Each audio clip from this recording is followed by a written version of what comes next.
कहते हैं हमारी ही दुनिया में ना जाने कितनी दुनियाएं और बसती है, मगर इंसान सिर्फ उसे ही मानता है जिसे वो देख सकता है। काली अमावस की रात थी। चारों ओर सिवाय हवाएं और शोर के अलावा कुछ भी नहीं था। राजन को आज घर लौटने में देर हो गई थी। रात के सन्नाटे को वो अपनी साइकिल से चीरता हुआ चला जा रहा था। वो गांव की नदी तक पहुंचा ही था कि तभी उसे नदी के पास एक काला साया दिखाई दिया जो नदी के किनारे पानी को घूरे जा रहा था। इतनी रात को नदी के पास देखकर राजन के ना जाने क्यों रोंगटे खड़े हो गए। उसे ऐसा महसूस हुआ मानो उसके पैर साइकिल के पैडल पर जम गए हो। राजन कपकपाते हुए होठों से बोला, कौन है वहाँ पर? राजन ने इतना बोला ही था कि अचानक वो साया बिजली की रफ्तार से दौड़ता हुआ राजन के नजदीक आ गया। राजन की नजर जैसे ही उस साये पर पड़ी, उसके मुंह से एक भयानक चीख निकल गई।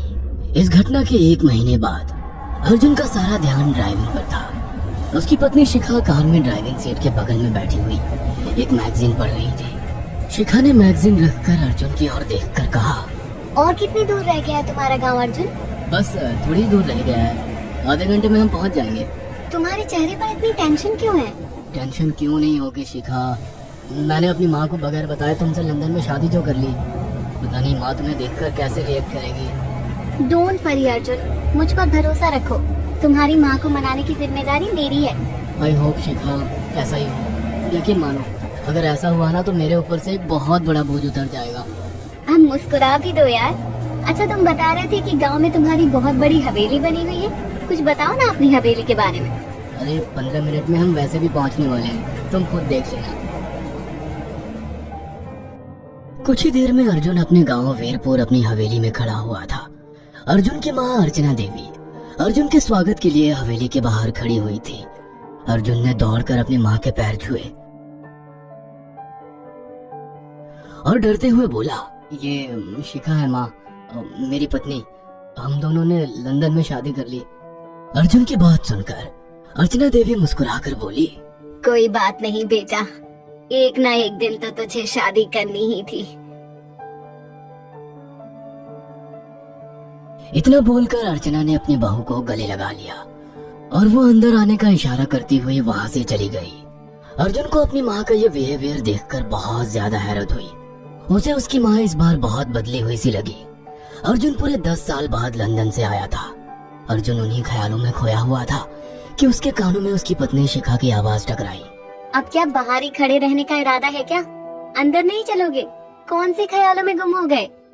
मुझे लगा था माँ को मेरी शादी के बारे में जानकर बुरा लगेगा, मगर माँ को तो जैसे कोई फर्क ही नहीं पड़ा। अजीब आदमी हो, ये तो अच्छी बात है। मुझे मेहनत करने की जरूरत ही नहीं पड़ी। चलो अब अंदर भी चलो। अर्जुन और शिखा अंदर की ओर चले गए। अर्जुन ने देखा कि उसकी हवेली में सन्नाटा पसरा हुआ था। उसे याद था कि उसकी हवेली में बहुत सारे नौकर चाकर हुआ करते थे।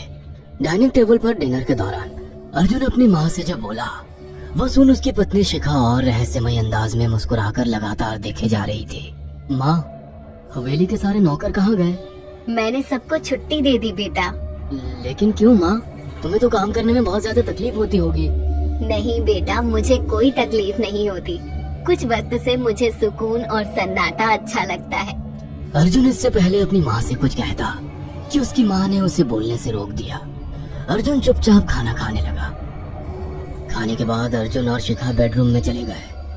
अर्जुन बेड पर सोच में लेटा हुआ था कि अचानक शिखा अर्जुन से लिपट गई और वासना का तूफान अपने चरम पर पहुंच गया था। अचानक शिखा को दरवाजे पर 2 लाल लाल आंखें दिखाई दिए। उसे ऐसा लगा जैसे कि कोई उसे देख रहा हो। शिखा ने तुरंत बेड से उठकर अपने कपड़े पहन लिए। क्या हुआ शिखा? अर्जुन, मुझे ऐसा लगा जैसे कोई हम दोनों को देख रहा हो। पागल हो गई हो क्या? हवेली में सन्नाटा पसरा हुआ है, एक भी नौकर चाकर नहीं है। तुम्हें वहम हुआ होगा। तुमने तो सारा मूड खराब कर दिया शिखा, अब सो जाओ। उस रात अर्जुन तो गहरी नींद में सो गया, मगर शिखा की आंखों से नींद कोसों दूर थी। अगली सुबह शिखा जल्दी उठकर किचन की ओर चली गई, मगर उसने देखा कि उसकी सास अर्चना नाश्ता तैयार कर चुकी थी। माँ, आपने तकलीफ क्यों की? मुझे बुला लेती आप। शिखा की बात सुनकर उसकी सास अजीब से अंदाज में शिखा की ओर देखने लगी। उनके देखने के अंदाज में पता नहीं ऐसा क्या था कि शिखा को अपने रोंगटे खड़े होते हुए महसूस हुए। अर्चना धीरे धीरे करीब कदमों से शिखा के करीब आकर बोली, कोई बात नहीं बेटी, तुम्हें अब यहीं रहना है। तुम सिर्फ मेरे बेटे के साथ प्यार से रहो और जल्दी से मुझे एक पोता दे दो। काम की चिंता मत करो, वो सब मैं कर लूंगी। कुछ ही दिनों के बाद अर्चना गर्भवती हो गई।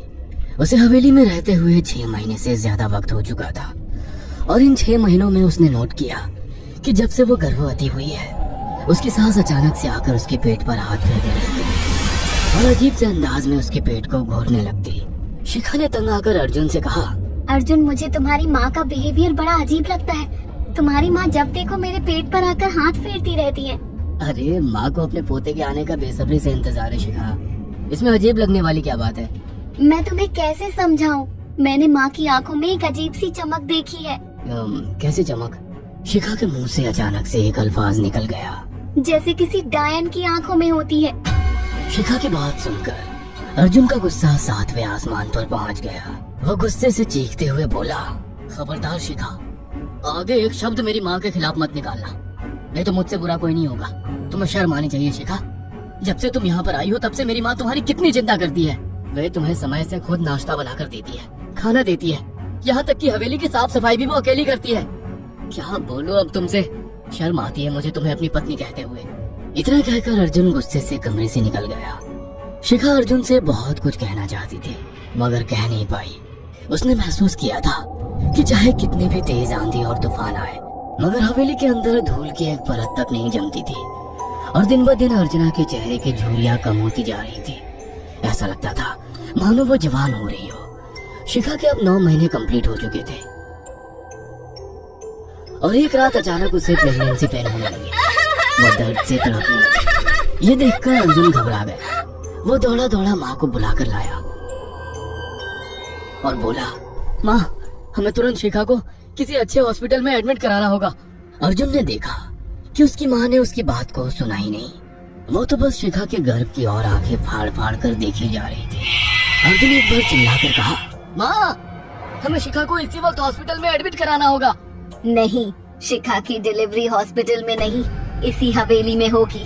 लेकिन इस हवेली में आपके और मेरे अलावा कोई नहीं है। तभी शिखा दर्द से तड़पने लगी। अर्चना ने अपने बेटे को धक्के देकर कमरे से बाहर निकाल दिया और दरवाजा बंद कर लिया। अर्जुन हक्का बक्का रह गया।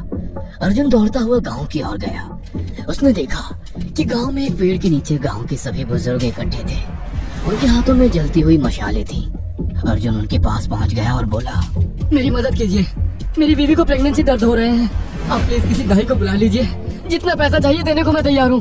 तभी उसके कानों में गांव के सरपंच की आवाज टकराई, बेवकूफ लड़के, तू अपनी बीवी को एक डायन के यहाँ पर मरने के लिए छोड़ आया। क्या कहना चाहते हैं आप? आप जानते हैं आप क्या कह रहे हैं? वही जो तू सुन रहा है। तेरी माँ एक डायन है। इन गांव वालों के हाथों में जो मशाले देख रहा है ना, हम तेरी ही हवेली में आग लगाने जा रहे थे। तेरी माँ ने इस गांव में ना जाने कितने नौजवानों को मार कर खाया है। तेरी माँ एक डायन है। लगता है आपका दिमाग खराब हो गया है। आप जानते भी हैं मैं कौन हूँ? हाँ, मैं जानता हूँ। तू ठाकुर धीरेन्द्र प्रताप का बेटा है। तेरे पिता को शक हो गया था कि तेरी माँ एक डायन है, इसीलिए उन्होंने तुझे हमेशा उससे दूर रखा। पहले तेरी माँ ने तेरे पिता को मारा और धीरे धीरे करके वह हवेली के सारे नौकरों को मार कर खा गई और फिर गांव वालों को भी मारने लगी।